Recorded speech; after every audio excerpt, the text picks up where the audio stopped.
Ya, halo pemirsa, apa kabar Anda hari ini? Langsung dari studio IDX Channel Jakarta, saya Prasetyo Wibowo kembali hadir dalam Market Review, program yang mengupas isu-isu penggerak ekonomi di Indonesia. Live streaming kami bisa Anda saksikan juga di idxchannel.com dan langsung saja kita mulai Market Review selengkapnya.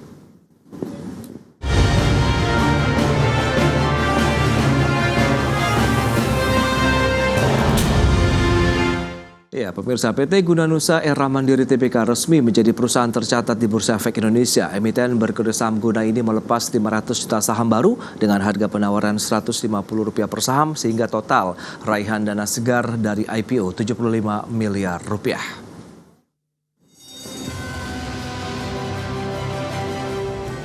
PT Guna Nusa Era Mandiri Tbk resmi mencatatkan saham di Bursa Efek Indonesia.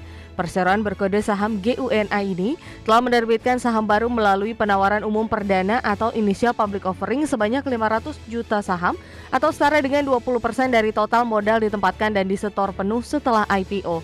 Adapun harga saham yang ditawarkan ke publik sebesar Rp150 per saham. Dengan demikian, perseroan meraih dana segar dari pasar modal sebesar Rp75 miliar. Produsen makanan dan kacang-kacangan yang berkualitas di Indonesia dan pemilik merek Almonesia dan John Farmer ini akan menggunakan seluruh dana hasil IPO untuk modal kerja atau operational expenditure seperti untuk pembiayaan kebutuhan operasional perseroan, diantaranya pembelian bahan baku kacang almond dan kacang tanah. Emiten yang juga bergerak pada kegiatan usaha utama industri makanan dari kedelai dan kacang-kacangan lainnya bukan kecap, tempe, dan tahu, perdagangan besar bahan makanan dan minuman hasil pertanian lainnya dan aktivitas perusahaan holding ini juga mendapat respon positif dari investor pasar modal. Hal ini tercermin dari terjadinya kelebihan permintaan atau oversubscribe terhadap saham perseroan sebanyak 26,7 kali. Sementara itu, berdasarkan data laporan keuangan perseroan konsolidasi per 31 Desember 2023 yang telah diaudit, perseroan memiliki total aset mencapai Rp757,09 miliar dengan total penjualan Rp1,4 triliun dan laba neto tahun berjalan Rp94,8 miliar. Adapun penjualan terbesar senilai Rp1,4 triliun diperoleh dari penjualan perseroan dan dua perusahaan anak, yaitu PT Mitra Pack Era Mandiri dan PT Cubic Indonesia. Jakarta, Tim Liputan IDX Channel. Ya, pemirsa, untuk membahas tema kita kali ini IPO PT Guna Nusa Era Mandiri Tbk dengan kode sahamnya Guna, sudah hadir bersama saya di studio IDX Channel Bapak Ivan Cokro Saputra, Pilodal Direktur Utama PT Guna Nusa Era Mandiri Tbk atau Guna. Selamat pagi Pak Ivan. Selamat pagi. Salam sehat Pak. Salam sehat. Baik, terima kasih dan kami ucapkan selamat karena hari ini sudah resmi ya menjadi anggota Bursa Efek Indonesia. Nah, di awal Pak Ivan mungkin bisa menceritakan sedikit lah begitu latar belakang perseroan setelah kita tahu itu terus menjalankan bisnisnya dan mencapai capaian-capaian positif kemudian memilih menjadi perusahaan tercatat. Ya, mungkin bisa disampaikan. Baik, terima kasih Pak Praj. Jadi PT Guna Nusa Era Mandiri Tbk ini mulai awali tahun 1993. Oke. Ya, tapi mulai beroperasional tahun 1984. Ya, dimulai dari perusahaan keluarga. Ya, di mana PT Guna Nusa Era Mandiri artinya adalah guna dari kata Bapak Gunawan, pemilik founder kami. Lalu Nusa itu adalah island ya, pulau ya Nusa. Era Mandiri zamannya beliau mandiri. Jadi ini adalah PT pertama yang beliau miliki 100%. Jadi berlatar belakang perusahaan keluarga. Lalu perusahaan ini sebetulnya ya perusahaan kecil ya. Skala saya bisa bilang skala home industry lah ya pada tahun 1994 sampai 2025 karena kebetulan Pak Gunawan sendiri berfokus ke bidang lain ya, sehingga ini menjadi usaha sampingan. Baik. Ya. Tapi pada saat 2005 kami putuskan untuk mengembangkan. Ya, pada saat itu kebetulan Pak Gunawan anak-anaknya termasuk saya dan kakak saya mulai sudah lulus kuliah dan kita mulai kembangkan usaha PT Guna Nusa Era Mandiri ini. Ya, jadi kami bergerak di bidang produksi kacang-kacangan. Ya, ada dua divisi. Divisi pertama itu adalah nuts ingredient, di mana nuts ingredient itu kita supply barang-barang bahan-bahan baku yang siap dipakai untuk berbagai macam industri makanan dan minuman. Ya. Contohnya kalau Bapak makan coklat, ada almondnya itu kemungkinan besar dari kita. Ya, makan roti ada selai kacangnya dari kita, biskuit ada selai kacangnya dari kita, es krim ada topping kacangnya itu dari kita. Jadi itu adalah nuts ingredient yang dipakai di industri makanan dan minuman. yang ada di Pati. Oke. Ya, kalau ingredientnya ada di Cikarang, kita memiliki 3 pabrik saat ini, lalu 3 lokasi ya, satu perusahaan tapi 3 lokasi. Lalu yang di Pati ada 1 itu adalah nut snack, ya snack kacang-kacangan makanan ringan. Kita bekerja sama dengan Indomart untuk kita melakukan private label. Ya, mereka jadi kacang almond, kacang kulit yang ada di Mart itu adalah produksi kami. Ya, kita memproduksi dan distribusi di 22.000 lebih toko mereka di seluruh Indonesia. Baik. Dan kita juga ada maklum beberapa merek luar negeri seperti di Singapura ada Farmer Brand, itu adalah market leader untuk kacang kulit di Singapura. Di Malaysia ada Hans Brand, itu customer besar kami, itu dia menguasai 80% kacang kulit di Malaysia. Lalu ada di Hong Kong, ya dia menguasai hampir 90% kacang kulit di Hong Kong gitu ya. Under Lady Bird Brand. Jadi itu kurang lebih bisnis nut snack kami gitu ya. Nah, jadi berawal dari produksi kami pada saat sebelum 2005 itu kurang lebih 20 ton sebulan. Ya, sampai saat ini kami sudah memproduksi 700 ton sebulan, 700 ton sebulan total. 700 ton sebulan total. Sebulan. Tadi pemasaran berarti tidak hanya untuk domestik ya, bahkan sampai dengan mancanegara dengan tadi konsumen-konsumen yang sudah memiliki brand terkenal juga ya di beberapa negara tadi. Ya, betul. Baik, nah menarik kalau kita lihat dengan dana hasil IPO tadi ada 75 miliar rupiah begitu ya, Pak Ivan. Nah ini kalau boleh dijabarkan penggunaannya nanti untuk apa saja? Mengingat ini kan tadi sebenarnya demand-nya masih tinggi, berarti tidak hanya di dalam negeri tapi juga di luar negeri. Ya, jadi kami memproduksi almond dengan merek Almondesia, ya, yang kami motivasinya adalah almondnya orang Indonesia gitu ya. Biarpun kami tidak bisa menanam almond di Indonesia karena iklimnya beda, tapi minimal kita menjadi bisa prosesor. Jadi kita membeli bahan baku kebanyakan dari Amerika, tapi kita proses di Indonesia. Yang tadinya hanya dibanjiri oleh barang jadi dari Amerika, ya, dari kebanyakan dari Amerika sih. Jadi kami menjadi prosesor. Nah. Dan Almondesia ini sudah kami produksi, kami sudah dengan cukup bersyukur bahwa kami sudah menjadi market leader di bidang almond ingredient, ya, mengalahi merek-merek dari Amerika. Dan kami juga ekspor ke Malaysia, ya, cukup besar, dan juga Thailand dan Filipina untuk merek Almondesia tersebut, ya. Jadi pangsa pasar ekspor kami 25%, domestik 75% total. Gitu ya. Menarik ini. Berarti memang bahan baku yang diolah berarti di situ ada nilai tambah, kemudian tadi ada proses produksi, berarti kan ada penciptaan lapangan pekerjaan juga di sana. Nah, lebih jauh profil dari PT Guna Nusa Era Mandiri Tbk sendiri mungkin bisa Anda sampaikan nih Pak Ivan. Perusahaan ini memang apakah fokus di kacang-kacangan dan sejenisnya atau bagaimana nih? Ya, jadi kami pada saat sekarang sampai sebelumnya memang kita fokus kami di kacang-kacangan. Tapi kami sudah mulai mau mendiversifikasi produk. Next adalah buah-buahan, Pak. Oh, buah-buahan. Jadi kami kebetulan semester 2 ini sudah akan mulai proses pabrik kami sudah akan running di semester 2 ini untuk kita buat tadinya selai kacang-kacangan sekarang menjadi selai buah-buahan. Sama juga untuk mengcater pasar industri dan juga food service yang selama ini kami sudah masuk gitu ya. Dan apa namanya untuk anak perusahaan kami juga melakukan diversifikasi. Untuk anak perusahaan kami ada di berbagai macam bidang. Ya, yang PT Kobe Indonesia itu bergerak di bidang otomotif, di mana kami membuat interior mobil, ya, wooden panel kebanyakan, dan decoration technology. Ya, ada wooden panel, ya, lalu ada painting, high quality painting, ya, kayak black piano apa itu kita produksi di PT Kobe Indonesia dan supply ke banyak manufacturer mobil ya, Jepang maupun Korea saat ini. Lalu ada Mitra Pak Era Mandiri yang bergerak di bidang contract manufacturing, ya. Pelanggan terbesar kami adalah Unilever, ya, di mana kami memproduksi banyak shampoo, sabun, ya, lalu home care, baby care, ya, di Mitra Pak Era Mandiri untuk PT Unilever dan juga ada PT lainnya, gitu ya. Berarti banyak sekali, bermula dari bisnis kacang-kacangan home industry kemudian berkembang luas sampai kita merambah bahkan sektor lainnya tadi ya, ada otomotif meskipun bagian interior, kemudian ada juga beberapa lain yang menarik. Lantas pangsa pasarnya, iklim usahanya seperti apa dan strategi bisnis pengembangannya ke depan seperti apa, Pak Ivan? Kita bahas nanti di segmen berikutnya. Kita akan jeda sebentar ya. Terima kasih. Baik pemirsa, pastikan Anda masih bersama kami.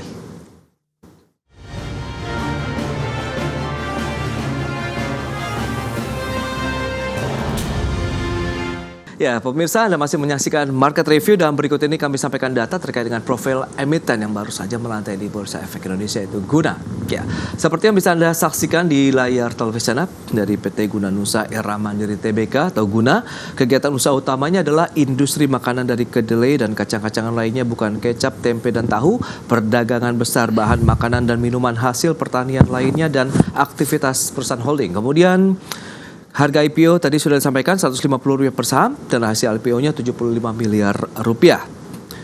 Dan berikutnya penggunaan dana dari IPO untuk apa saja bisa Anda saksikan juga di layar televisinya. Jadi 100% ini memang untuk modal kerja ya, operating expenditure atau OPEX.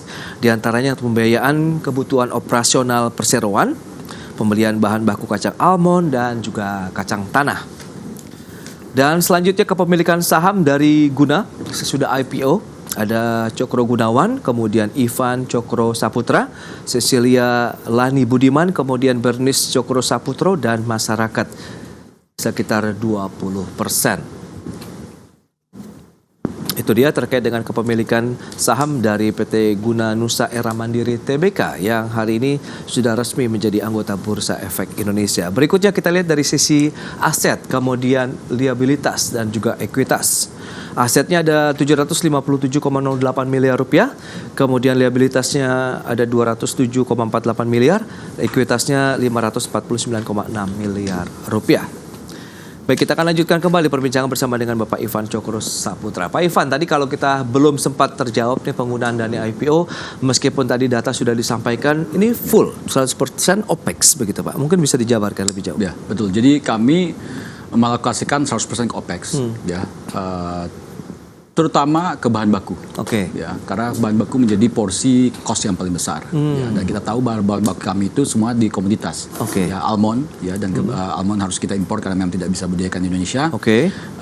Dia panen cuma setahun sekali, ya, dan biasanya pada saat panen itu biasa harga cukup baik. Ya, tidak mesti gitu ya, tapi biasa cukup baik. Ya, dimana makanya kita perlu dana itu untuk membooking, ya, forward booking untuk pada saat harga tepat, forward booking untuk sebanyak-banyaknya sehingga kita bisa menstabilkan keuntungan perusahaan ya, along the year, karena dia cuma setahun sekali gitu. Ya. Kalau kacang tanah memang dia tiga kali lah ya, tapi besarnya 2 kali setahun. Gitu. Jadi tapi kan juga itu per 4-5 bulan sekali. Jadi pada saat panen sama ya, karena komoditasnya karena ini komoditas sehingga pada saat panen biasanya harga termahal. Jadi pada saat ini kita akan gunakan kebaikan untuk membeli dan membooking ya, pada saat pricing tepat, supaya kita memastikan konsistensi profit itu bisa terjaga dengan baik. Dia. Berarti kaitannya juga dengan continuity dari aktivitas produksi ya. Nah, sejauh ini stoknya masih mencukupi atau nanti kita memang benar-benar harus mendatangkan lebih banyak lagi, dan mereka nanti ataupun kacang-kacang itu disimpan di mana begitu Pak Iman? Ya, jadi kami kalau kayak almond itu kan dia panen setahun sekali. Jadi kami biasanya membooking minimum 4-6 bulan. Ya, pada saat. Tapi kalau harga bagus sekali bisa saja kita datangkan lebih banyak dan kita simpan. Memang kita punya cold room, jadi aman. Gitu ya. Kita punya cold room, kita bisa simpan. Kita sudah pernah tes sampai 2 tahun aman. Dan penyimpanan kita. Ya. Kalau untuk kacang tanah kita ada teknologi yang kita implement, bisa kita tahan sampai 6 bulan. Which is kan panen 4-5 bulan kita bisa tahan sampai 6 bulan. Jadi aman. Gitu ya.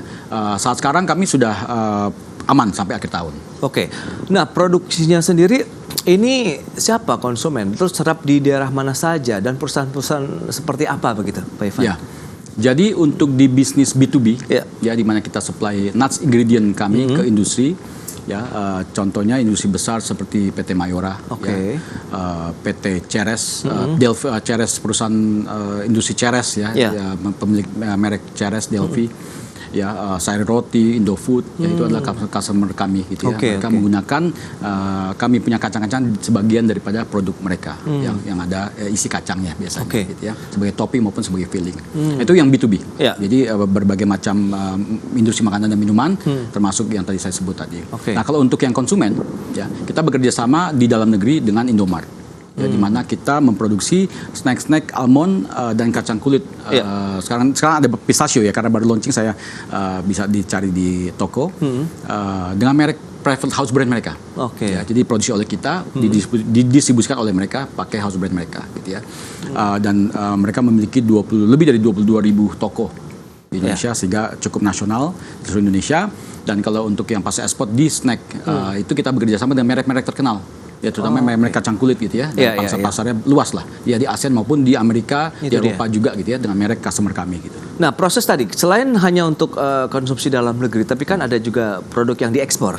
Nah, ini dalam bentuk apa sih, dan kemudian penggunaannya juga nanti diolah di sana, atau kita menyesuaikan apa yang diminta sama konsumen di luar negeri? Ya, jadi sama bisnis model seperti di dalam negeri, ya, di mana kita bisa menyuplai ke industri dan juga food service sector. Ya, food service itu Horeca dan bakery. Makanya kalau misalnya kita lihat di roti-roti, di bakery, di kue-kue itu kan banyak sekali topping almond zaman sekarang, kacang gitu ya. Jadi itu, jadi di negara-negara ini kita untuk nasi ingredients sekarang lebih banyak, paling banyak Malaysia. Untuk almond, karena kita adalah produsen almond satu-satunya di Indonesia. Satu-satunya. Kalau di ASEAN ada 2. Satu di Vietnam, satu di Indonesia. Tapi kita satu-satunya di Indonesia. Di ASEAN ada 2. Jadi kita cater ke region kita lah di ASEAN untuk yang ingredient ini. Tapi kalau yang snack, memang ya customer kita punya pasar di Amerika, Eropa dan segala macam gitu ya. Jadi industrinya sama, jadi food service, Horeca, ya, konsumen melewati merek, menggunakan bekerja sama dengan merek customer kami gitu ya, produk dari kami, merek dari mereka. Lalu jadi itu. Oke.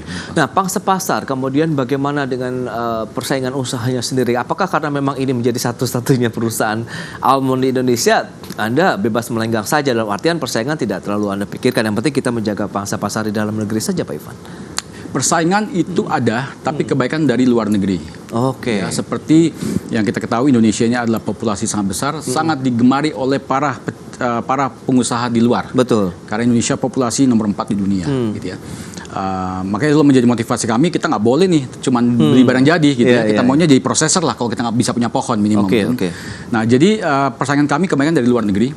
Ya, kalau untuk dalam negeri ada pastinya gitu ya. Tapi memang karena kita punya portofolio produk kami lengkap di kacang-kacangan, sehingga pada saat orang mau cari kacang, dia akan mengkontak kita dulu karena kita lengkap gitu ya. Kalau kita tidak ada, baru dia mencari source lain gitu. Jadi bisnis Guna ini di bidang kacang-kacangan ingredient ini, nasi ingredient ini agak unik memang gitu, karena kita punya lengkap dan bisa dibikin apa saja itu kacang, mau dalam bentuk powder, bubuk, potongannya seperti apa, mau customize Pak, karena setiap industri punya keunikan masing-masing gitu. Berarti sudah lengkap dari sisi alat-alat produksinya, kemudian bisa menghasilkan produk apa saja sesuai dengan permintaan dari customer sendiri, begitu ya Pak Ivan ya. Oke, nah lantas bagaimana dengan kinerja keuangan? Kita akan bahas nanti di segmen berikutnya, kita akan jeda kembali sebentar. Pemirsa, kami akan segera kembali usai pariwara berikut ini.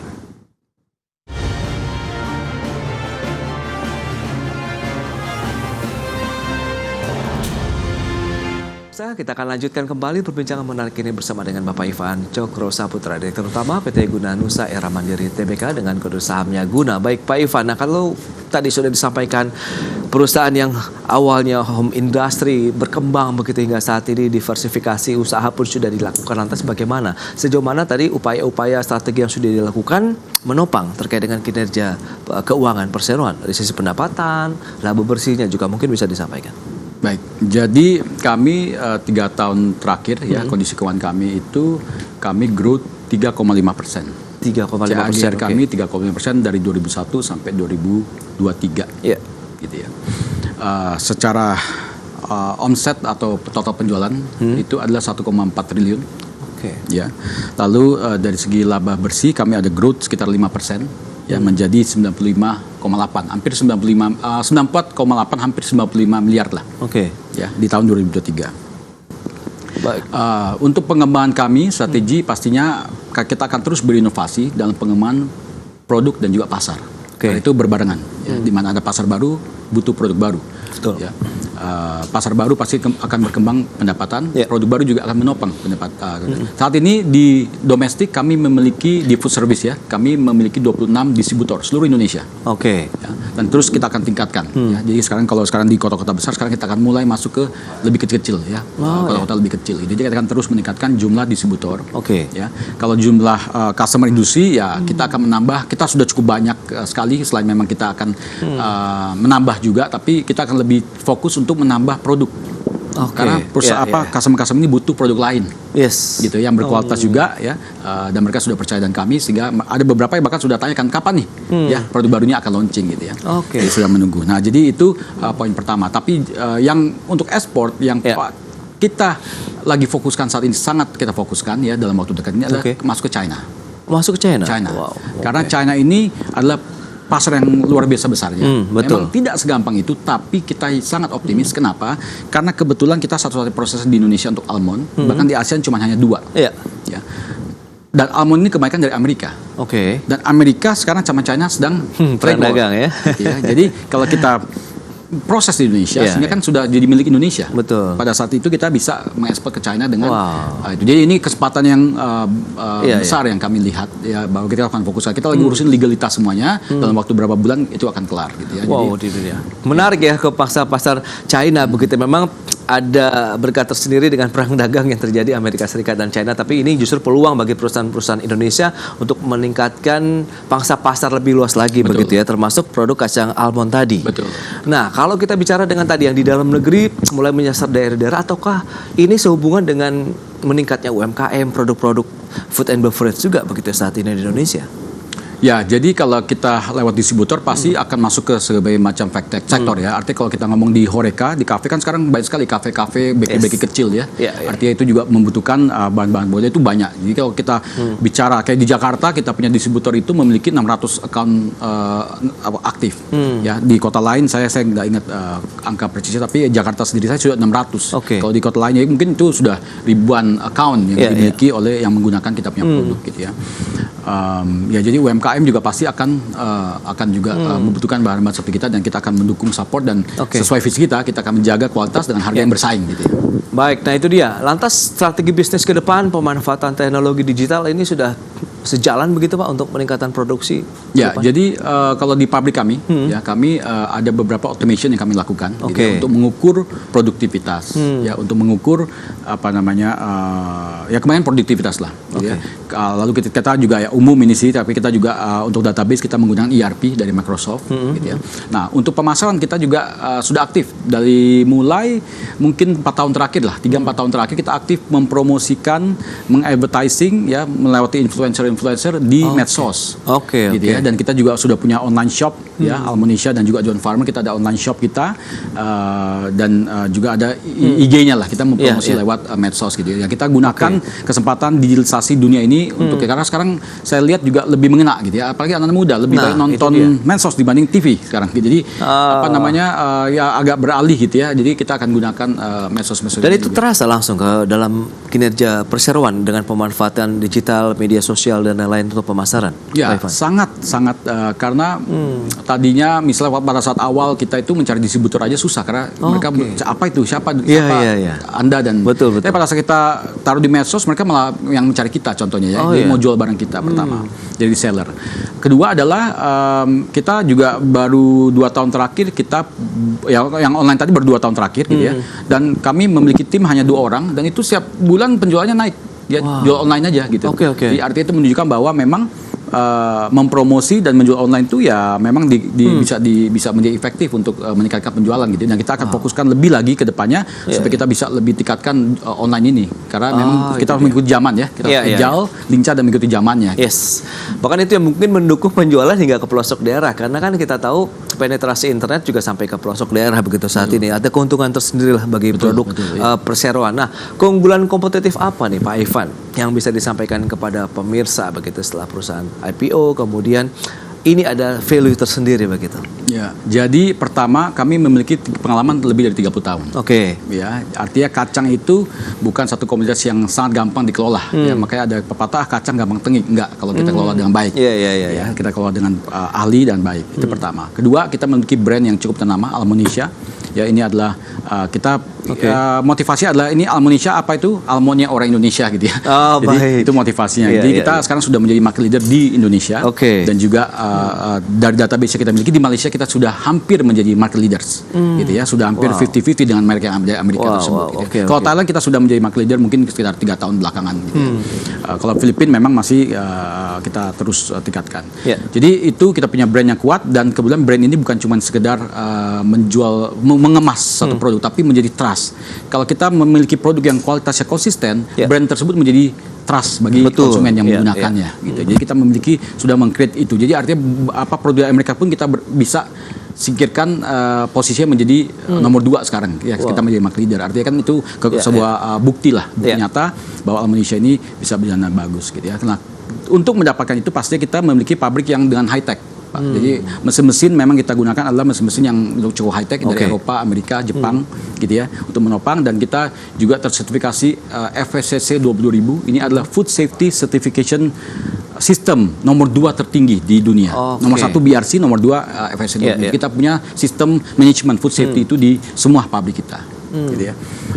Lalu ya kita juga memiliki tim manajemen yang cukup baik lah, Oke. ya, dari segi reputasi ya, dan kita juga bisa melihat daripada kinerja perusahaan yang terus growth, Yeah. dan juga harga yang cukup terjangkau, harga Produknya. harga produk cukup terjangkau, dan juga untuk offering awal juga kita tidak main-main. Artinya kita benar-benar pikirkan supaya kita, karena di sini kita bukan mencari dana pertama, tapi menjadi exposure dan juga CGC yang kita menaikkan makanya kita menjadi IPO. Ya, itu dia. Untuk sustainability perusahaan Betul, lebih panjang itu dia lagi. keberlanjutan menjadi perusahaan tercatat, berarti memang harus menjaga kinerja juga begitu ya ke depannya. Pak Ivan, terima kasih banyak nih atas waktu dan sharing yang sudah disampaikan. Sukses untuk Guna begitu yang hari ini sudah resmi menjadi perusahaan tercatat ya di Bursa Efek Indonesia.